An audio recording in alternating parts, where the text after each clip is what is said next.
ખૂબ જ મહત્વપૂર્ણ બાબતો. 1. મેથી ત્વચા માટે સારી માનવામાં આવે છે. મેથીનું સેવન સ્કિન પરના નિશાન કે ડાઘ ઘટાડવામાં ફાયદાકારક છે. મેથીનું શાક ખાવાથી પિમ્પલ્સની સમસ્યા દૂર થઈ શકે છે. 2. લીલી મેથીમાં ફાઇબર વધુ હોય છે અને કેલરી ઓછી હોય છે.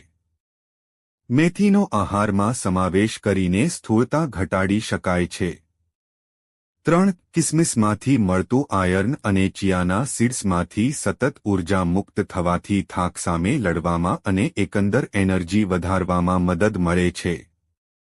4. કોળાના બીજનું સેવન કરવાથી હૃદયના સ્વાસ્થ્યને ટેકો મળે છે. રોજ એક મુઠ્ઠી આ બીજ ખાવાથી હૃદયની બીમારીઓથી બચી શકાય છે. 5. રાગી તમારી સ્કિનને ડેમેજ થતી અટકાવે છે.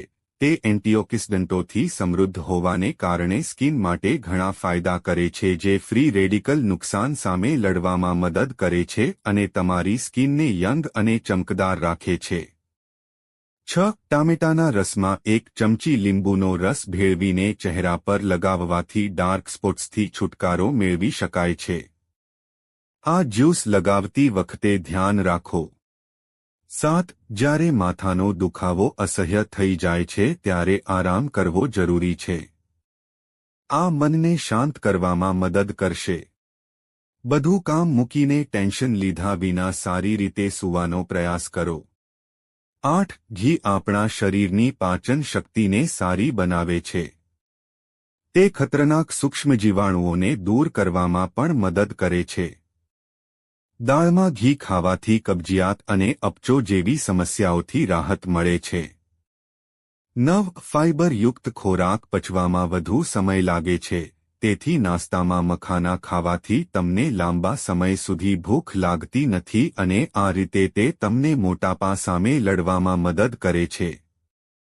10. દૂધીનો જ્યુસ અન્ય કોઈ જ્યુસમાં મિક્સ ન કરવો જોઈએ.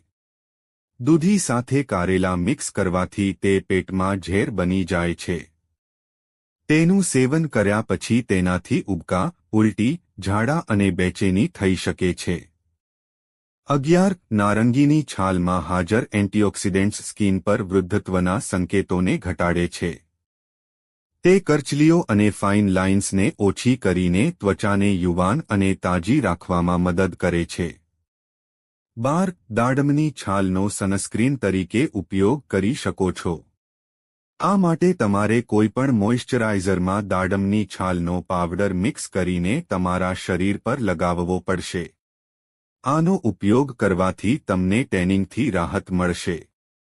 13. બટાકાના રસના કુદરતી બ્લીચિંગ ગુણધર્મો આંખોની નીચે ડાર્ક સર્કલને હળવા કરવામાં મદદ કરી શકે છે. તેના બળતરા વિરોધી ગુણધર્મો પણ સોજો ઘટાડે છે, જે તમને વધુ તાજગીભર્યો, વધુ સારો લુક આપે છે. 14. ઘઉંનો લોટ હોવાને કારણે તેમાં સૂજી કરતાં વધુ ફાઇબર હોય છે.